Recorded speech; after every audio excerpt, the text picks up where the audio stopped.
What if I told you that the world's most powerful military alliance is currently fracturing, not because of an enemy from the East, but because of a real estate deal gone wrong? Ladies and gentlemen, we are witnessing a geopolitical anomaly that history books will struggle to explain. Just hours ago, the Kremlin, the very heart of Russia, officially stepped in to defend Denmark against the United States. You heard that correctly. Vladimir Putin's government is now the vocal protector of a NATO member's sovereignty against the leader of NATO itself. Why is Moscow suddenly acting as the guardian of international law? Why did a top Danish general just go on record to completely debunk the White House's intelligence regarding Chinese warships? There is a massive game of chess being played in the Arctic right now, and while the media is focusing on the headlines, they are missing the silent checkmate that is forming beneath the ice. There is a terrifying strategic reason why Russia wants Greenland to stay Danish, a reason that involves the future of nuclear deterrence and a resource war that the US is desperate not to lose. I will reveal exactly what that dark strategy is later in this video, and once you hear it, the chaos of the last 24 hours will make perfect sense. But first, let's look at the map, because the lines are being redrawn as we speak. To understand the gravity of what happened today, January 17th, 2026, we have to look at the sheer absurdity of the situation. The United States government has been pushing a narrative that Greenland is under imminent threat, that it is effectively being encircled by adversarial powers, specifically Russia and China. This narrative is the primary justification for the current administration's aggressive push to purchase or perhaps even annex the island of Greenland. The logic sold to the American public is simple. We need to own the island to protect it, and by extension, protect the American homeland. But today, that narrative hit a massive, concrete wall. In a move that stunned geopolitical analysts, a Danish general, Søren Andersen, issued a direct, unequivocal statement today. He explicitly stated that there are no Russian or Chinese ships near Greenland. This is not a vague denial. This is a NATO ally, Denmark, publicly correcting the United States military narrative. General Andersen clarified that the waters are calm, the horizon is clear, and the threat of an immediate hostile takeover by foreign adversaries is, at this moment, non-existent. Now pause and think about the implications of that statement for a second. Usually, NATO allies move in lockstep. If Washington says there's a threat, Copenhagen usually nods in agreement to secure funding or protection. But here, we're seeing a public break. Denmark is effectively saying that the United States is fabricating a crisis to justify a land grab. This is unprecedented within the alliance. It suggests that the pressure from Washington has become so intense that the Danish military feels compelled to release operational data just to get the United States to back off. But if that wasn't enough to confuse the situation, enter the Russian Federation. Today, the Kremlin released an official statement regarding the Greenland dispute, and this is where things get truly bizarre. Russia declared that it considers Greenland to be an integral part of Denmark. Moscow is siding with international law and the status quo. Now, why would they do that? You might think Russia would love to see NATO infighting, so why not throw fuel on the fire? Why not claim Greenland for themselves or support independence movements to destabilize the region?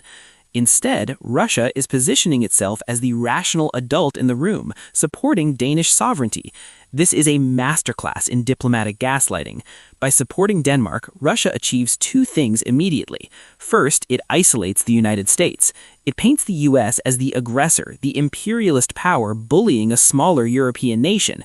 This plays perfectly into Russian propaganda that aims to weaken European trust in American leadership. If you are Germany or France or Norway, and you see the US trying to force Denmark to sell territory based on intelligence that Denmark says is false, you start to get nervous. You start to wonder if your sovereignty is also negotiable. Russia knows this. They are backing Denmark not because they love the Danes, but because backing Denmark drives a wedge right through the heart of the North Atlantic Treaty Organization. However, we need to go deeper. This is not just about diplomatic scoring. This is about the Arctic. The Arctic is the next frontier of global conflict. As the ice melts, new shipping lanes open up, and billions of dollars in untapped resources become accessible. Greenland is the gatekeeper to the Arctic. Currently, Greenland is a semi-autonomous territory of Denmark. Denmark is a stable, relatively small nation without the capacity to project massive military force independently. For Russia, a Danish Greenland is manageable. It's a status quo they can live with. But an American Greenland? That is a nightmare for Moscow. If the United States were to fully acquire Greenland, it wouldn't just be a purchase of land, it would be the permanent stationing of advanced hypersonic missiles, expanded naval fleets, and a fortress that locks Russia inside the Arctic Circle. It would close the GIUK gap, the Greenland-Iceland-UK gap, which is the only way Russian submarines can enter the Atlantic undetected. So when the Kremlin says today that Greenland is Danish, they are actually saying we do not want the United States to turn that island into a fortress. They prefer a weaker neighbor in Copenhagen than a superpower neighbor in Nuuk. This is strategic realism at its finest. Let's look at the economic angle, because you cannot separate politics from money. The reports coming out today from sources like The Independent and Reuters hint at the immense pressure being put on the Danish government. We're talking about threats of tariffs, changes in defense commitments, and economic squeezing. The U.S. argument is transactionally sound from an American-first perspective. The U.S. provides the security umbrella for Europe. Therefore, the U.S. should have the strategic assets it needs to maintain that security. But the Danes are arguing from a position of identity and history. You cannot buy a people. You cannot buy a culture. Now, remember the hook I gave you at the start. I told you there is a hidden reason, a darker strategic reason why Russia is so adamant about defending Danish sovereignty today, beyond just the NATO split. Here's the reveal. It's about legal precedent for the Arctic shelf. Russia has laid claim to vast swaths of the Arctic Ocean floor, claiming that the Lomonosov Ridge is an extension of the Siberian continental shelf. They are using international law, the UN Convention on the Law of the Sea, to make these claims. They are trying to expand their borders legally. If Russia were to support the U.S. taking Greenland by force or coercion, or if Russia were to say borders don't matter, they would be undermining their own legal arguments for the Arctic. By strictly defending Denmark's legal title to Greenland, Russia is reinforcing the concept that sovereign borders and international treaties are absolute. They are building a legal shield for their own future claims. They are saying, look, we respect the map, so you must respect the map when we claim the North Pole. It's a brilliant, long-term legal maneuver disguised as diplomatic support. They are using Denmark as a precedent to secure their own trillions of dollars in future oil and gas reserves. Furthermore, let's look at the Chinese angle. The Danish General today explicitly mentioned no Chinese ships. Why? Because the U.S. has been linking Greenland to the broader anti-China containment strategy. By debunking the presence of Chinese ships, Denmark is effectively delinking the Arctic from the Pacific conflict. They're trying to keep the Arctic a zone of low tension. But we have to ask ourselves, is the Danish General correct, or is he blind? In the age of submarine warfare and cyber espionage, you don't need a destroyer visible on the horizon to be a threat. The U.S. argument is that China doesn't need ships there yet. They are buying infrastructure. They are mining for rare earth minerals. Greenland holds some of the largest deposits of neodymium and dysprosium in the world, metals essential for fighter jets, electric vehicles, and guidance systems.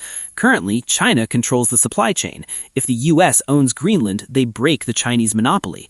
So when the U.S. hears the Danish general say there are no ships, the American response is it's not about the ships today, it's about the ownership of the dirt tomorrow. The U.S. sees a timeline where 10 years from now, a cash-strapped independent Greenland might lease ports to Beijing. The U.S. is trying to preempt that. The U.S. is trying to close the door before the dragon even walks up the driveway. But the execution of this strategy has led to this bizarre Saturday morning in January 2026. We have arrived at a point where the optics are terrible for the West. We have the Kremlin acting as the voice of reason. We have a NATO ally calling the U.S. narrative false. And we have the American public left wondering, is this essential national security, or is this an overreach that will destroy our alliances? If the U.S. pushes this too hard, Denmark could threaten to close Thule Air Base. That base is the eyes and ears of the U.S. missile defense system. If we lose Thule because of a botched negotiation to buy the whole island, we lose our ability to detect a nuclear launch over the North Pole. The stakes could not be higher. We are risking our actual nuclear shield in pursuit of a real estate deal. As we move forward into the next few days, watch the reaction from other Arctic Council members. Watch Canada, watch Norway. They have been silent so far, likely terrified of being next on the shopping list or coercion list. If they speak up in support of Denmark, the US will find itself isolated in its own backyard. If they stay silent, it signals that American pressure is working. This is a developing story, and the ice is cracking fast. The world order is shifting, not with a bang, but with a signature on a deed or a refusal to sign. I want to know what you think. Is the U.S. right to prioritize its security and demand control of Greenland, even if it alienates alliances? Or is Russia right in this specific instance to defend the sovereignty of Denmark? And does it worry you that Russia and Copenhagen are on the same side of an argument against Washington? Let me know your thoughts in the comments below. This is a conversation we need to have because the map of the world is being challenged in ways we haven't seen since the 19th century. If you found this analysis valuable, if you want to stay ahead of the headlines and understand the deep strategy behind the news, make sure to hit that like button and subscribe. The world is complicated, and we are here to decode it together. Until next time.